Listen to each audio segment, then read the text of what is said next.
10 मई 1912 को इंग्लैंड की बंदरगाह साउथहैम्पटन से टाइटैनिक अपने सफ़र पर रवाना हुआ। इसकी मंजिल अमरीकी शहर न्यूयॉर्क था, लेकिन इस जहाज़ के अमले या मुसाफिरों को ये खबर नहीं थी कि इससे पहले ग्रीनलैंड के मकाम जैकब शॉन से एक आइसबर्ग भी निकल के इसी रास्ते पर रवाना है।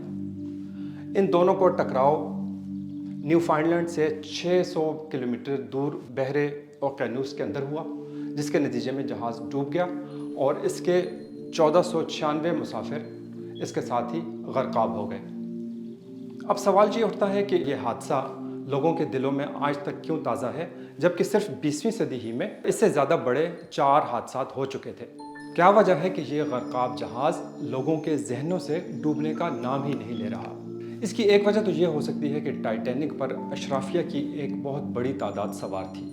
वाइट स्टार कंपनी ने इस जहाज़ की रवानगी से कबल जो तशहीरी मुहिम चलाई थी, उसमें टाइटैनिक को दुनिया का सबसे पुरतायुश जहाज़ करार दिया था।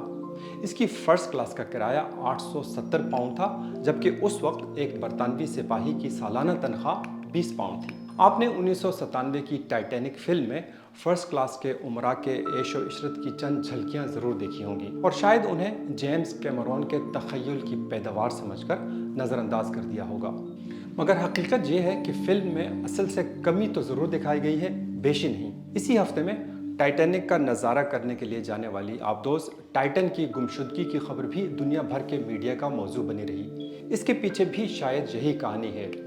टाइटन भी इंतहाई अमीर मुसाफिरों की वजह से इतनी तवज्जो का मरकज़ बना है, जिन्होंने मुबैना तौर पर इस सफ़र के लिए $2.5 लाख किराया अदा किया था। इसके अलावा इस वाक़े में टाइटैनिक से वाबस्तगी का उनसर भी शामिल है। सवाल ये है कि अगर टाइटन पर आम लोग सवार होते और उनका टाइटैनिक से ताल्लुक़ न होता, तो क्या फिर भी दुनिया भर के मीडिया इदारे इसकी लाइव कवरेज कर रहे होते? फिर ये भी है कि टाइटैनिक के डूबने का ज़माना वो था जब तरसील के जदीद ज़राए वजूद में आ रहे थे। टाइटैनिक पर 2 फिल्में उसी साल बन गई थी। फिर तार के ज़रिए ये खबर दुनिया भर के अखबारों को भेजी गई और मुल्कों मुल्कों इसकी सुर्खियाँ छपी।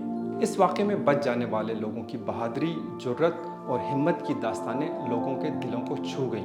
वो बैंड जो जहाज़ डूबते वक्त साज बजाता रहा, वो कैप्टन जिसने जहाज़ से इनखला से इनकार कर दिया, वो लोग जो अपने प्यारों को कश्तियों में सवार करवा कर खुद जहाज़ ही पर रह गए। जहाज़ गर्क होते वक्त बाकी रह जाने वाले सैकड़ों लोगों की चीख पुकार, जिसकी रुदात बच जाने वाले लोगों ने बाद में मीडिया के सामने पेश की।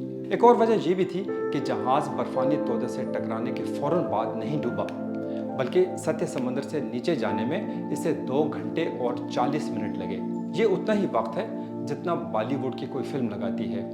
इस स्लो मोशन गर्काबी की वजह से कई दास्तानें वजूद में आ गईं जो बच जाने वाले अफराद ने बाद में बयान की। अगर जहाज़ फ़ौरन तबाह हो जाता तो शायद ये ड्रामाई वाक़यात पेश ना आते। फिर ये भी है कि टाइटैनिक हादसे के बारे में कई सवाल ऐसे हैं जो अभी तक हल नहीं हो सके। जहाज़ बर्फानी तोदे से क्यों और कैसे टकराया, रेडियो ऑपरेटर ने बरवक्त इस वाक़े की इत्तला क्यों नहीं दी, वगैरह वगैरह। बाद में इसी बारे में कई साजिशी नज़रियात भी वजूद में आ गए। लोगों को हमेशा से ऐसे वाक़यात अपनी तरफ खींचते हैं जिसमें कोई पुरअसरारियत या मुअम्मा मुंसलिक हो। एक और अहम वजह यह है कि टाइटैनिक के हादसे को कुदरत की जानिब से इंसानी गुरूर पर तमाचा करार दिया गया। जहाज़रान कंपनी और उस ज़माने के मीडिया ने जिस तरह इसकी टेक्नोलॉजी के गुण गाए थे, बाद में आने वाले नाक़दीन ने इसको आड़े हाथों लिया और इस हादसे को ख़ास तौर पर इस बात की दलील के तौर पर पेश किया गया कि इंसान जितनी भी तरक्की कर ले, कुदरत के सामने हमेशा बेबस रहेगा।